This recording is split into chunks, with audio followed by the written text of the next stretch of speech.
ಧರ್ಮದ ದುಡ್ಡು ವಿಶೇಷ ಕಾರ್ಯಕ್ರಮಕ್ಕೆ ಮತ್ತೊಮ್ಮೆ ತಮಗೆಲ್ಲ ಸ್ವಾಗತ. ಇಲ್ಲಿ ತನಕ ಸುಷ್ಮಾ ವೀರ್ ಹೊರಟ್ಟಿಯವರು ಮತ್ತು ಸಂತೋಷ್ ಜಿ ಸಾಕಷ್ಟು ಮಾತಾಡಿದ್ದಾರೆ. ಬನ್ನಿ ಮತ್ತೆ ನಾನು ಸ್ವಾಮಿ ಜೊತೆ ಚರ್ಚೆ ಮುಂದುವರಿಸ್ತಾ ಇದ್ದೀನಿ. ಸೊ ತಾವು ಹೇಳಿದ್ರೆ ಆಗಲೇ ಒಂದು 4 ಕ್ಯಾಟಗರಿ ಇದೆ. ಕೆಲವರು ಕಾಡಿ ಬೇಡಿ ತಗೊಳ್ಳೋರು, ಕೆಲವರು ಅಪ್ಲಿಕೇಶನ್ ಹಾಕಿ ತಗೊಳ್ಳೋರು, ಇನ್ನು ಕೆಲವರು ಪಾಪ ಟ್ರೈ ಮಾಡೋರು, ಸಿಗದೇ ಇರೋರು. ಈ ಥರದ್ದು ಹೊರಟಿಯವರಿಗೆ ಹೇಳೋದು ಬೆಟರ್ ಅಂತ ಕಾಣ್ತದೆ. 4 ವೆರೈಟಿ ಮುಂಚೆಯಿಂದನೂ ನಡ್ಕೊಂಡು ಬಂದಿರತಕ್ಕಂಥದ್ದು, ಮಠಮಾನಿಗಳಿಗೆ ದುಡ್ಡು ಕೊಟ್ಟಿರ್ತಕ್ಕಂಥದ್ದು. ಒಂದು ಮುಜುಗರಕ್ಕೆ ಮಂಜೂರಾಗಿರ್ತಕ್ಕಂಥದ್ದು. ಈ ಕ್ಯಾಟಗರಿನಲ್ಲಿ ಏನಂತಂದರೆ ಆ ಸ್ವಾಮಿಗಳು ಕೇಳೋಕ್ಕೆ ಹೋಗಿರಲ್ಲ. ಈಗ ದೊಡ್ಡ ದೊಡ್ಡ ಮಠಗಳು, ಈಗ ರಂಭಾಪುರಿ ಆಗಿರಲಿ, ಸುತ್ತೂರು ಆಗಿರಲಿ, ಸಿದ್ಧಗಂಗಾ ಆಗಿರಲಿ, ಶೃಂಗೇರಿ ಮಠಗಳು, ನಿಮ್ಮ ದುಡ್ಡು ಕೊಡಿ ಅಂತ ಒಂದಿನೂ ಅಪ್ಲಿಕೇಶನ್ ಹಾಕಿದ್ದು ಅಂತ ನಾನಂತೂ ನಂಬಕ್ಕಿಲ್ಲ, ಕೊಡೋದು ಇಲ್ಲ. ಆದರೆ ಈ ಆದಿಚುಂಚನಗಿರಿ ಆಗಲಿ ಇವರೆಲ್ಲ ಯಾಕೆ ಕೊಡ್ತಾರೆ ಅಂತಂದರೆ ಮುಜುಗರಕ್ಕೆ ಒಳಗಾಗೋದು. ಇವ್ರಿಗೆ ಕೊಟ್ಟಿಲ್ಲ ಅಂದರೆ ಅವ್ರಿಗೆ ಬೇಸರ ಆಗುತ್ತೇನೋ, ಅವ್ರಿಗೆ ಕೊಟ್ಟಿಲ್ಲ ಅಂದರೆ ಇವ್ರಿಗೆ ಬೇಸರ ಆಗುತ್ತೇನೋ ಅನ್ನೋದಕ್ಕೆ ಒಂದಿಷ್ಟು ದುಡ್ಡು ಬರ್ತದೆ ಬಿಟ್ಟರೆ. ಆದರೆ ದುಡ್ಡು ಬಂದಿದ್ದು ಒಂದು ಏನು ಸಂತೋಷ ಪಡಬೇಕು ಅಂತಂದರೆ ಸಿದ್ಧಗಂಗಾ ಮಠಕ್ಕೆ ಬಂತು ಅಂತಂದರೆ ಅದೆಲ್ಲೋ ಸಾರ್ವಜನಿಕಕ್ಕೆ ಹೋಗುತ್ತೆ ಅನ್ನೋದೊಂದು ಬಹಳ ಸಂತೋಷ. ಅಥವಾ ಸುತ್ತೂರು ಮಠಕ್ಕೆ ಬಂತು ಅಂದರೆ ಈ ಥರದ್ದು ಹೋಗುತ್ತೆ ಅನ್ನೋದು. ಇದು ಮುಜುಗರಕ್ಕೆ ಕೊಡ್ತಕ್ಕಂಥದ್ದು ಒಂದು ಕ್ಯಾಟಗರಿ, ದೊಡ್ಡ ದೊಡ್ಡ ಕ್ಯಾಟಗರಿ ಮಠದ. ಇನ್ನೊಂದು ಮನವಿಗೆ ಒಲಿದು ಕೊಡ್ತಕ್ಕಂಥ ಮನವಿ ಅಂತಂದರೆ ನಮಗೆ ಇದು ಅಗತ್ಯ ಇದೆ ಅಂತೇಳಿ ಒಂದಿಷ್ಟು ಸ್ವಾಮಿಗಳು ಹೋಗಿ ಮನವಿ ಕೊಟ್ಟಿದ್ದಕ್ಕೆ ಅದಕ್ಕೊಂದು ಸ್ಯಾಂಕ್ಷನ್ ಮಾಡ್ತಕ್ಕಂಥ ಒಂದು ಭಾಗ.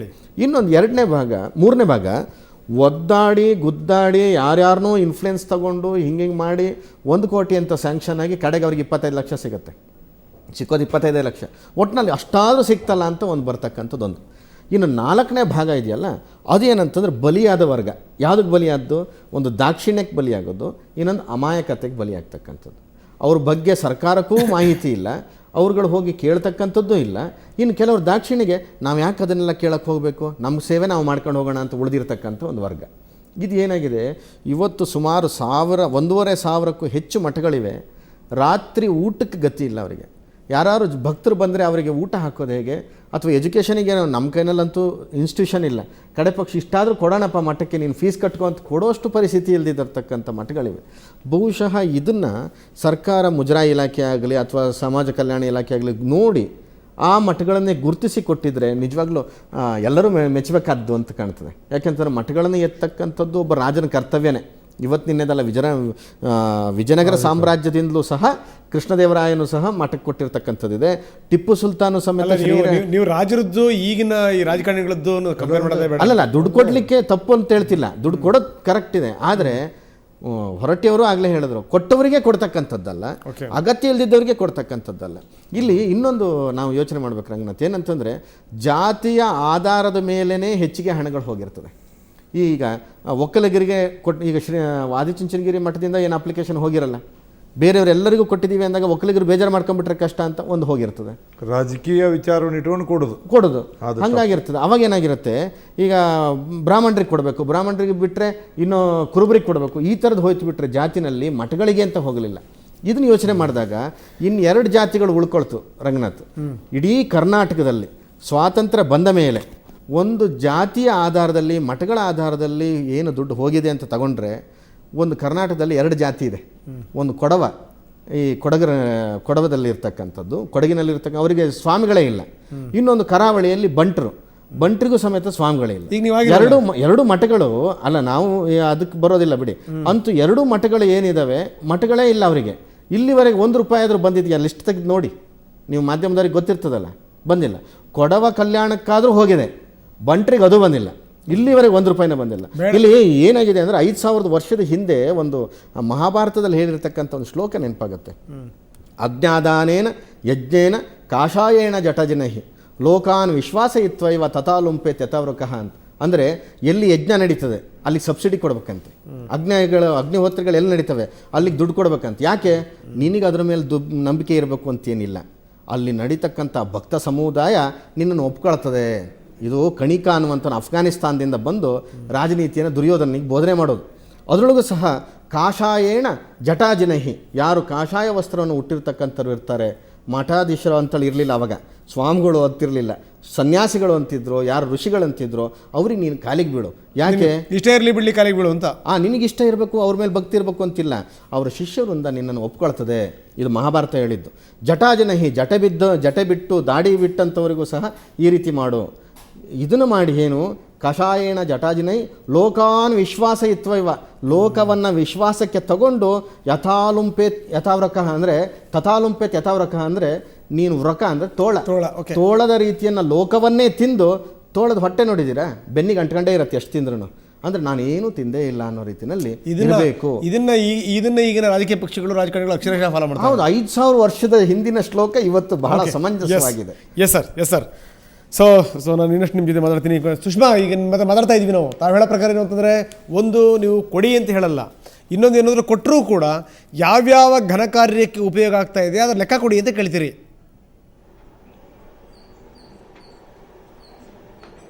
ಖಂಡಿತವಾಗ್ಲೂ ಹೌದು. ಇನ್ನೊಂದೇನು ಅಂದ್ರೆ, ಈಗ ಸ್ವಾಮೀಜಿಗಳು ಹೇಳಿದ ಹಾಗೆ ಕೆಲವು ಮುಲಾಜು ಕೊಡೋ ಅಂತದ್ದು ಇರುತ್ತೆ, ಅದಕ್ಕೆ ಪಬ್ಲಿಕ್ ದುಡ್ಡು ಯಾಕೆ ಬಲಿಯಾಗಬೇಕು ಅಂತ ನಾನು ಏನಂದ್ರೆ, ನಿಜವಾಗ್ಲೂ ಕೆಲಸ ಮಾಡೋರು ಕೇಳಲ್ಲ, ಕೆರ್ತ ಗುರ್ತಿಸ್ಕೊಂಡು ಅವ್ರಿಗೆ ಅಂತಾನೆ ಕೊಡ್ತಾರೆ. ಯಾಕೆಂದ್ರೆ ಅಲ್ಲಿ ಅನ್ನದಾನ ನಡೆಯುತ್ತೆ, ವಿದ್ಯಾದಾನ ನಡೆಯುತ್ತೆ. ಬಟ್ ಬೇರೆ ಕಡೆ ನೀವೆಲ್ಲಿ ಮುಲಾಜಿಗೆ ಬಲಿಯಾಗಿ ದುಡ್ಡುಗಳನ್ನ ಹಂಚುತ್ತಾ ಇದ್ದೀರಾ, ಅದು ಸಾರ್ವಜನಿಕ ದುಡ್ಡಲ್ವಾ? ಅದು ಎಲ್ಲಿ ಹೋಗ್ತಾ ಇದೆ, ಎಲ್ಲಿ ಹೋಗ್ತಾ ಇಲ್ಲ, ನೀವು ಎಷ್ಟು ಆ ಮಠಗಳಿಗೆ ಬೇಜಾರ್ ಮಾಡ್ಕೋತಾರೆ, ಅವ್ರಿಗೆ ಸಬೂಕ್ ಕೊಡ್ಬೇಕು ಅನ್ನೋದು ಎಷ್ಟಿರುತ್ತೋ, ಅದೇ ಪಬ್ಲಿಕ್ ದುಡ್ಡು ಪಬ್ಲಿಕ್ ಕೇಳುತ್ತೆ ಅನ್ನೋ ಭಯ ಇರೋದಿಲ್ವಾ ಅನ್ನೋದಷ್ಟೇ ನನ್ನ ಪ್ರಶ್ನೆ. ಅದು ಇರ್ಬೇಕಾ, ಇರಬಾರ್ದಾ? ನಿಜ. ಕೆಲಸ ಮಾಡ್ದಲೇ ಇರೋಂತ ಮಠಗಳಿಗೂ ದುಡ್ಡು ಕೊಡೋದು, ಕೇಳ್ದಲೇ ಇರೋ ಮಠಗಳಿಗೂ ದುಡ್ಡು ಕೊಡೋದು, ಅಯ್ಯೋ ಇವ್ರು ಬೇಜಾರ್ ಮಾಡ್ಕೋತಾರ ಅವ್ರಿಗೆ ಕೊಟ್ಬಿಟ್ಟಿದ್ಯಲ್ಲ ಅಂತ ಕೊಡೋದು, ಇದೆಲ್ಲ ಚಿಕ್ಕ ಅಮೌಂಟ್ ದುಡ್ಡುಗಳಲ್ಲ. ನೀವು ಮಠಕ್ಕೆ ಕೊಡ್ತಾ ಇದೀರಿ ಅನ್ಬಿಟ್ಟು 10 ರೂಪಾಯಿ ಕೊಡಲ್ಲ, 10,000 ಕೊಡಲ್ಲ, ಕೋಟಿ ಲೆಕ್ಕದಲ್ಲಿ ಹೋಗ್ತಾ ಇರೋದು ಪಬ್ಲಿಕ್ ದುಡ್ಡಲ್ವಾ? ಸ್ವಲ್ಪ ಜವಾಬ್ದಾರಿಯಿಂದ ಕೆಲಸ ಮಾಡೋ ಕಡೆಗೆ ಡೈವರ್ಟ್ ಮಾಡಿ, ಯಾರು ನಿಜವಾಗ್ಲೂ ಕೆಲ್ಸದ ಕಡೆ ಒಲವು ತಡಿಸ್ಕೊಂಡಿದಾರೋ, ಪಬ್ಲಿಕ್ ಸರ್ವೆಂಟ್ ಅಂತ ಯಾವಾಗ ಸೋಷಿಯಲ್ ವರ್ಕ್ ಅಂತ ಶುರು ಮಾಡ್ತಾರೋ ಅಂತವ್ರಿಗೆ ಕೊಡೋದ್ರಲ್ಲಿ ಖಂಡಿತವಾಗ್ಲೂ ತಪ್ಪಿಲ್ಲ. ಯಾಕೆಂದ್ರೆ ಗೌರ್ಮೆಂಟ್ ಮಾಡ್ದಲೇ ಇರೋ ಕೆಲಸ ಮಠಗಳು ಮಾಡ್ತಾವೆ ಕೆಲವು ಸತಿ, ಅದ್ರಲ್ಲಿ ತಪ್ಪಿಲ್ಲ. ಆದ್ರೆ ಅವ್ರು ಕೊಟ್ಬಿಟ್ಟಿದೀವಿ, ಇವ್ರೇನ್ ಅನ್ಕೋತಾರೋ ಇವ್ರನ್ನೂ ಮೆಚ್ಚಿಸ್ಕೋಬೇಕು, ಇಲ್ಲೂ ತಳ್ಳು ಅಲ್ಲೂ ತಳ್ಳು ಅಂದ್ರೆ ಇದು ತಳ್ಳೋದಿಕ್ಕೆ ಸ್ವಂತ ದುಡ್ಡಲ್ಲ ಸ್ವಾಮಿ, ಪಬ್ಲಿಕ್ ದುಡ್ಡು. ನಿಜ. ಎಸ್ ಅದಷ್ಟೇ ನನಗೆ ಬೇಜಾರು. ನಿಮ್ಮ ಜೊತೆಗೆ ಇನ್ನಷ್ಟು ನಾನು ಮಾತಾಡ್ತೀನಿ. ದಿವಾಕರ್ ಜಾಯ್ನ್ ಆಗಿದ್ದಾರೆ, ಕಾನೂನು ತಜ್ಞರು, ಕಾಂಗ್ರೆಸ್ ಮುಖಂಡರು. ದಿವಾಕರ್ಜಿ ನಮಸ್ಕಾರ. ಸೊ ನಾವು ಮಾತಾಡ್ತಾ ಇದ್ವಿ ಮಠಮಾನ್ಯಗಳಿಗೆ ದುಡ್ಡು ಕೊಡೋದ್ರ ಬಗ್ಗೆ, ಏನಂತೀವಿ ತಾವು? ಈಗ ಭಾರತದ ಪ್ರಜಾಪ್ರಭುತ್ವದ ವ್ಯವಸ್ಥೆ ಇದೆಯಲ್ಲ, ಸಂವಿಧಾನದ ಆಧಾರದ ಮೇಲೆ, ನಮ್ಮ ಸಂವಿಧಾನದ ಆರ್ಟಿಕಲ್ 25ನಲ್ಲಿ 26, 27ನಲ್ಲಿ ನಾವು ಧರ್ಮ ಸ್ವಾತಂತ್ರ್ಯವನ್ನು ನಾವು ಹೊಂದಿದ್ದೇವೆ. ಆದರೆ ದುರಂತ ಅಂದರೆ, ಇವತ್ತೇನು ಮಠಮಾನ್ಯಗಳಿಗೆ ಜಗದೀಶ್ ಶೆಟ್ಟರ್ ದುಡ್ಡು ಹಂಚಿದ್ದಾರೆ, ಈ ದುಡ್ಡು ಹಂಚಿಕೆ ಇದೆಯಲ್ಲ, ಇದಕ್ಕೆ ಸಮಾಜದ ಕಲ್ಯಾಣ ಆಗಲಿ ಅಥವಾ ಜನರ ಶ್ರೇಯಸ್ಸಾಗಲಿ ಇಲ್ಲ. ಇದು ಬರ್ತಕ್ಕಂಥ ಚುನಾವಣೆಯನ್ನು ಆಧಾರ ಇಟ್ಟುಕೊಂಡು ಈ ಹಣವನ್ನು ಹಂಚಿದ್ದಾರೆ. ಹಂಚಲಿ, ಬೇಡ ಅಂತ ಹೇಳೋದಿಲ್ಲ. ಆದರೆ ಇವತ್ತು ನಮ್ಮ ವ್ಯವಸ್ಥೆಯಲ್ಲಿ ಮಠಗಳು ನಿಜವಾದ ಕಲ್ಯಾಣ ರಾಜ್ಯದ ಕಲ್ಪನೆಗೆ ಕಾಂಟ್ರಿಬ್ಯೂಟ್ ಮಾಡ್ತಾ ಇದೆಯೇ ಎಂಬತಕ್ಕಂಥ ಪ್ರಶ್ನೆಗೆ ಉತ್ತರವನ್ನು ಹುಡುಕಬೇಕಾಗ್ತದೆ. ಇವತ್ತು ಕರ್ನಾಟಕ ರಾಜ್ಯದಲ್ಲಿ ಸುಮಾರು ಒಂದು ಲೆಕ್ಕದ ಪ್ರಕಾರ 13,000 ಮಠಗಳಿದೆ. 3,013 ಮಠಗಳಿದೆ. ಕೆಲವು ಮಠಗಳು ಸರ್ಕಾರದಿಂದ ಹಣ ಕೊಟ್ಟರು ಕೂಡ ಬೇಡ ಅಂತ ಹೇಳಿದ್ದಾರೆ. ಕಳೆದ ವರ್ಷ ನಮ್ಮ ಶೃಂಗೇರಿಯಲ್ಲಿ 11 ಕೋಟಿ ರೂಪಾಯಿನ ಕೊಡ್ತೀವಿ ಅಂತ ಯಡಿಯೂರಪ್ಪನವ್ರು ಘೋಷಣೆ ಮಾಡಿದಾಗ ಶೃಂಗೇರಿ ಸ್ವಾಮಿಗಳಿದ್ರು, ಬೇಡ, ನಮ್ಮ ಮಠಕ್ಕೆ ಆದಾಯ ಇದೆ ಸಾಕಷ್ಟು, ನೀವೇನು ಕೊಡ್ತಕ್ಕಂಥ ಪ್ರಶ್ನೆ ಇಲ್ಲ. ಇಡೀ ಶೃಂಗೇರಿ ಮತ್ತು ಕೊಪ್ಪ ತಾಲೂಕಿನ 14,000 ಮಕ್ಕಳಿಗೆ ಕಳೆದ 10 ವರ್ಷದಿಂದ ಸರ್ಕಾರದ ಬಿಸಿಯೂಟದ ಕಲ್ಪನೆ ಬರೋಕ್ಕಿಂತ ಮುಂಚೆ ನಾವು ಮಧ್ಯಾಹ್ನದ ಬಿಸಿಯೂಟ ಕೊಡ್ತಾ ಇದ್ದೇವೆ ಎಂಬತಕ್ಕಂಥ ವಿಚಾರವನ್ನು ಹೇಳಿದರು. ಇಲ್ಲಿ ಏನಾಗಿದೆ ಅಂದರೆ, ಒಂದು ಸ್ವಲ್ಪ ಇವತ್ತು ಮಠಗಳು ಹಿಂದುತ್ವ ಅಥವಾ ಹಿಂದೂ ಧರ್ಮ ಅನ್ನೋಕ್ಕಿಂತಲೂ ಅವು ಜಾತಿಯ ಸಂಕೇತಗಳಾಗಿ ಕರ್ನಾಟಕದಲ್ಲಿ ಕೆಲಸ ಮಾಡ್ತಾಯಿದೆ, ಕೋಮು ಉಪಕೋಮುಗಳಿಗೆ ಕೆಲಸ ಮಾಡ್ತಾಯಿದೆ. ನಾನು ಒಂದು ಸಾರಿ ಮುರುಘಾ ಶರಣರ ಜೊತೆ ಮಾತಾಡ್ತಾ ಹೇಳಿದೆ, ನಿಮ್ಮ ಹತ್ರ ಒಂದು ಜಾತಿ ತಂದು ಕೊಟ್ಬಿಟ್ರೆ ಒಂದು ಸ್ವಾಮಿನ ಮ್ಯಾನುಫ್ಯಾಕ್ಚರ್ ಮಾಡಿ ಕೊಟ್ಬಿಡ್ತಿರಲ್ಲ ಗುರುಗಳೇ, ಯಾಕೆ ಇದು ಅಂಥೇಳಿ.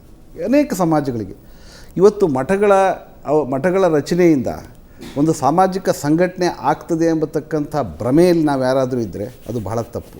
ಇದ್ರ ಜೊತೆಗೆ ಏನಾಗಿದೆ, ಮಠಗಳು ಕೂಡ ನಿರ್ಮೋಹದಿಂದ, ನಿರ್ವಿಕಾರದಿಂದ ಕೆಲಸ ಮಾಡ್ತಾಯಿಲ್ಲ. ಈ ಸ್ವಾಮೀಜಿಗಳು ಕೂಡ ಅನೇಕ ಜನ ತಮ್ಮ ಪೂರ್ವಾಶ್ರಮದ ಸಂಪರ್ಕಗಳನ್ನ ಇಟ್ಕೊಂಡಿದ್ದಾರೆ. ಆ ಮಠದ ಮೆಡಿಕಲ್ ಕಾಲೇಜನ್ನು, ಇಂಜಿನಿಯರಿಂಗ್ ಕಾಲೇಜನ್ನು ಮ್ಯಾನೇಜ್ಮೆಂಟ್ ಮಾಡೋರು ಯಾರೋ ಅವ್ರ ಪೂರ್ವಾಶ್ರಮದ ಸಂಬಂಧಿಯೇ ಇರ್ತಾರೆ, ಅನೇಕ ಕಡೆ ನೋಡಿದ್ದಾರೆ.